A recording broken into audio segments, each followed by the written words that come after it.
Thoughts and Observations, the motoring blog brought to you by yours truly, Glenn Chun. I hope you all enjoyed the royal wedding today. I know I did. Although I'm recording this on Thursday, I know I enjoyed the royal wedding. It was a grand spectacle full of things that happened that I don't know about because this is actually Thursday, not Friday. But it was wonderful, I'm sure. Let's get on with the news. VW is planning a new hot Beetle R edition. This is to get rid of the car's previous, rather feminine image. VW reckons that by producing a really fast version of the new Beetle, it will completely get rid of any news or any views that the car is girly at all. It has already announced that it will be releasing a new 2-litre turbo edition of the Beetle, and until the R comes along, that will be the hottest version, and that engine will be producing 197 brake horsepower.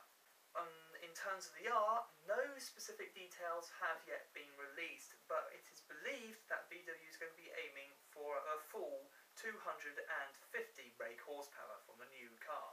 Kia is set to stop producing the Rio as it and its Chinese partner. Now I'm gonna read this because I don't know how to right, here we go. Name's about this long. That's long. And its Chinese partner Dongfeng Yuda Kia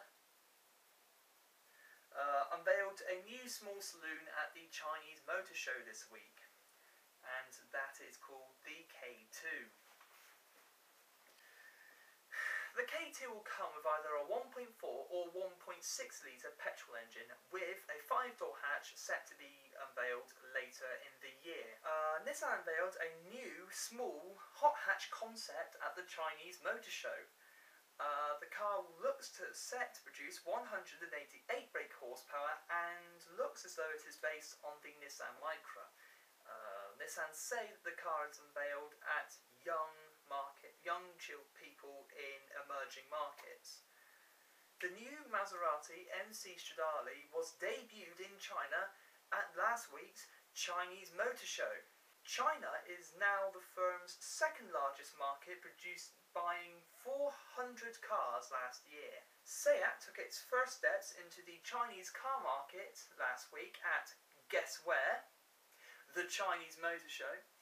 It announced that it will be releasing all of the variants of the SEAT Ibiza and SEAT Leon models when it goes on sale, with apparently new models being added at a later date.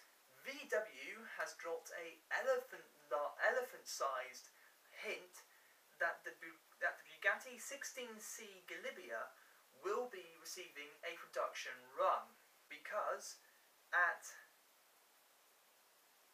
the Chinese Motor Show, no less, they announced that Bugatti will be included in its premium brand's rollout into China. One source asked them why would they bother doing this when at present all Veyrons are sold out. The Chevrolet Malibu was unveiled at Shanghai, aka the Chinese Motor Show, last week. The car is set to be sold in Europe in 2012, but at the moment it isn't known if it will be coming to the UK.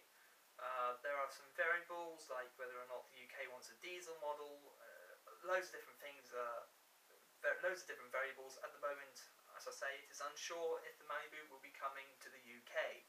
And now I have some news that doesn't come from China. Thank God there is something that's not from China this week. Lotus F1 boss Tony Fernandez has bought Caterham. At the moment he'll be leaving the current management in charge, and the Caterham 7 is set to be safe and preserved and continue to be built. At the moment it's looking as though Team Lotus and Caterham are going to be working with a tie-in. The nature of this tie-in is yet to be revealed, and Tony Fernandez says more details on that will be announced at this year's British Grand Prix. Jaguar unveiled their new look XFR at New York this week.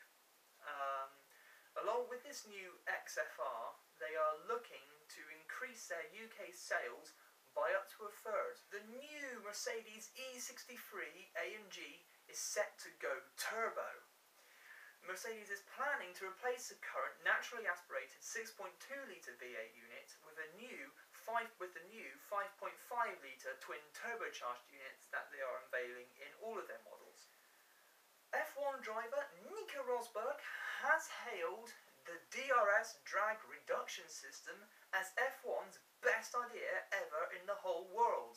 The actual quote from young Mr. Rosberg was this: "Nobody's complaining about boring races now, are they?" Nope, I haven't heard any complaints. And I haven't been complaining either. That is the roundup of the news this week. And that completely rounds off Cars and Observations Friday vlog for today. I hope you have enjoyed it, and I hope to see you next week for the next Friday vlog. And until then, please do keep reading this blog and rate and comment and do whatever it is that you do. Until next time, see you later.